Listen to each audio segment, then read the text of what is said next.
আসসালামু আলাইকুম বন্ধুরা, কিচেন অফ লাভ চ্যানেলে আপনাদের সবাইকে স্বাগতম। আজ আমি আপনাদের সাথে খুব সহজ এবং মজার একটি চিকেনের রেসিপি শেয়ার করব। তো আমি এখানে 6 পিস চিকেন নিয়েছি এবং পিসগুলোকে বেশ ডিপ করে কেটে নিয়েছি। এভাবে ডিপ কাটার কারণ হলো আমি যে মশলাটা ব্যবহার করব সেটা যেন চিকেনের ভেতর বেশ ভালোভাবে ঢুকে যায়। আজকের এই সহজ এবং মজার রেসিপিটি দেখার জন্য প্লিজ আপনারা সবাই এই ভিডিওটি পুরো দেখবেন। আমি এখানে দিয়ে দিলাম 1 চা চামচ মরিচের গুঁড়া, 1 চা চামচ আদা বাটা, 1 চা চামচ রসুন বাটা, 1 টেবিল চামচ সয়া সস, 1 টেবিল চামচ টমেটো সস। আপনারা যদি চিকেনের টুকরোগুলোকে বেশি নেন তাহলে মশলার পরিমাণ বাড়িয়ে নেবেন, কম করে নিলে কমিয়ে নেবেন। আমি আজ বাইরের প্যাকেট মশলা ব্যবহার করব। চিকেন তান্দুরি প্যাকেটের মশলা নিয়েছি, 1 টেবিল চামচ দিয়ে দিলাম। 1 টেবিল চামচ টক দইটা অবশ্যই আগে থেকে ফেটে নিয়েছি এবং খুব সামান্য লবণ, কারণ সয়া সস, টমেটো সস এবং প্যাকেট মশলায় লবণ দেয়াই ছিল, তাই আমি লবণটা কম করে দিয়ে নিয়েছি। এখন সবগুলো মশলার সাথে আমি চিকেনের পিসগুলোকে ভালোভাবে ম্যারিনেট করে নিব। ম্যারিনেট করে এটাকে আমি 2 ঘন্টার মতো রেস্টে রেখে দেব। যদি সময় না থাকে হাতে তাহলে অবশ্যই 1 ঘন্টা হলেও রেখে দিবেন। এখন আমি চুলায় একটি প্যান দিয়ে নিলাম এবং দিয়ে নিলাম পরিমাণ মতো সরিষার তেল। রান্নাটি সরিষার তেলে করতে পারলে ভালো হয়, এতে রান্নার স্বাদ বাড়ে। যদি সরিষার তেল না থাকে তাহলে আপনারা সাদা তেল দিয়েও করতে পারবেন। এখন আমি ম্যারিনেট করা টুকরোগুলো তেলে দিয়ে দিব। তেলটা অবশ্যই গরম করে নিব। আমি 2 ব্যাচ করে আজকে টুকরোগুলোকে ভেজে নেব। 3 পিস টুকরো দিয়ে দিলাম।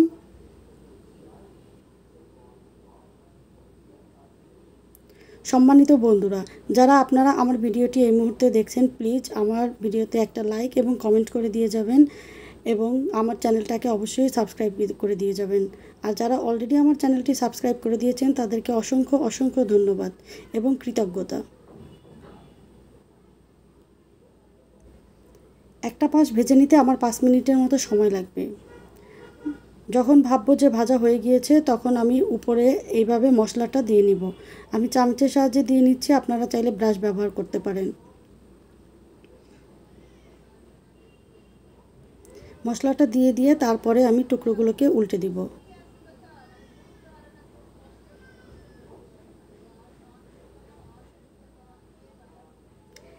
এরপরে কিছুটা মশলা নিয়ে আমি আবার মাংসের টুকরোগুলোর উপরে দিয়ে দিব।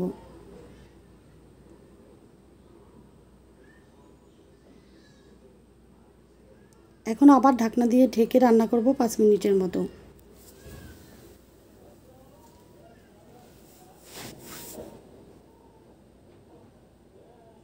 তারপরে আবার উল্টে দিয়ে ভেজে নিব একটা সুন্দর কালার চলে আসা পর্যন্ত। আপনারা দেখে বুঝতে পারবেন যে রান্নাটা হয়ে গিয়েছে কিনা, একটা কালার চলে আসবে এরকম।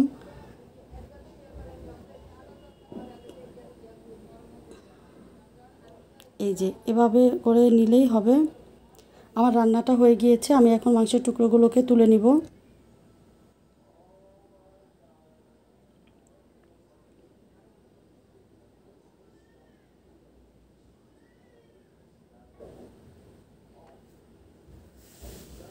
বাকি টুকরোগুলো আমি একই প্রসেসে ভেজে নিব।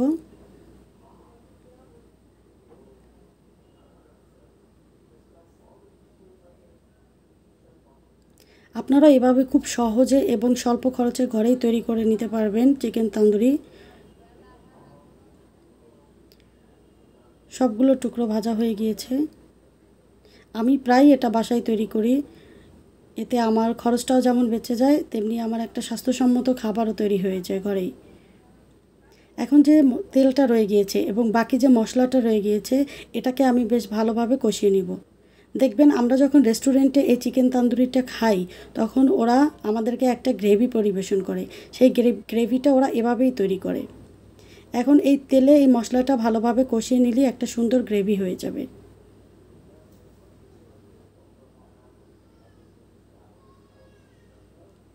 আশা করছি আপনারাও বাড়িতেই ঠিক এভাবেই ট্রাই করবেন। আর আমার দ্বারা যদি একটু উপকৃত হন প্লিজ আমার চ্যানেলটাকে সাবস্ক্রাইব করে দিয়ে যাবেন এবং লাইক এবং কমেন্ট করবেন। দেখেন খুব সুন্দর একটা কালার চলে আসছে, কি অসাধারণ লাগছে দেখতে, তাই না? খুব কম সময়ে ঘরে তৈরি করে ফেলেছি একদম সুন্দর একটা রেসিপি। গ্রেভিটাও খুব সুন্দর হয়েছে মাশাল্লাহ। এখন এটাকে আপনারা রুটি, পরোটা বা নান দিয়ে খেয়ে নিতে পারবেন। দেখা হবে পরবর্তী ভিডিওতে। আল্লাহ হাফেজ।